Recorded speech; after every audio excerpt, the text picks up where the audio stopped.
Hey, I'm Josh from Vacuums, RS and Sewing 2. Today we're going to do a switch on this Dyson DC14. This applies to Dyson DC07, DC14, and DC33. They're all very similar. So the symptom here, you plug the machine in, you turn it on, and it turns off instantaneously. That almost always is the power switch. If you hold it in,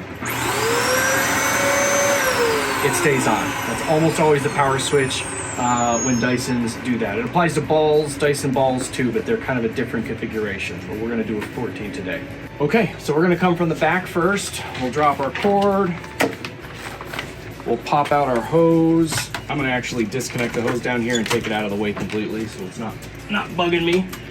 We've got some screws back here. I believe, if I remember correctly, these are T20.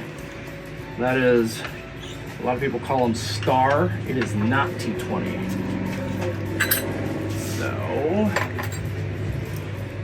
T15 actually. Yep, it's a T15. You can buy these bits just about anywhere. They're pretty standard. They're not something you're necessarily going to have in your toolkit, but a lot of companies like Dyson who don't want you to repair your own product, they'll use Torx bits to kind of try to prevent you from fixing your product, but it's not rocket science.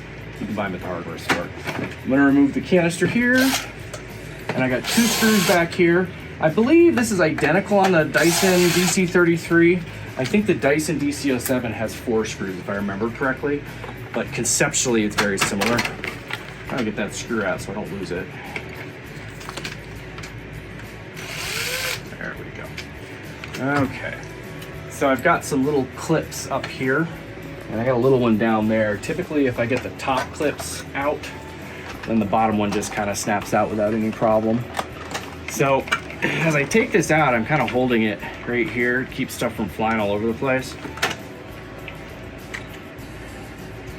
He said yes to the clutch replace. All right, and here's the switch that we're going to replace. And in fact, I mean, you can even see this switch is burnt. It's visually, it's pretty obvious that there's a problem with that switch. So that's what we're going to swap out. I will put the part number to this switch in the description down there if you're looking for them. We'll just pull that out. I'm a little concerned about this corrosion here, but it looks like I think I'm good. There's no real damage to the insulation or anything, so we should be good. Snap that puppy in, put it back up there, and I'm gonna look at my wires here briefly. It looks like somebody's been in here before.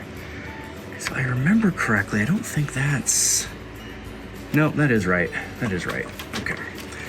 So there's that.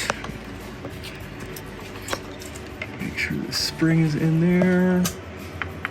Okay, so I'm gonna put this fascia back on, but in so doing, that thing will fall down, so I'm gonna hold this up here with my fingers so I don't push. When I put this on, I don't wanna drop this and then push up against the switch and break the switch. I'm gonna kind of hold it up into place. And unfortunately, you're gonna miss some of this, I think. That latch has gotta get held up as well. It's one of those, it takes 12 hands to do it kind of things.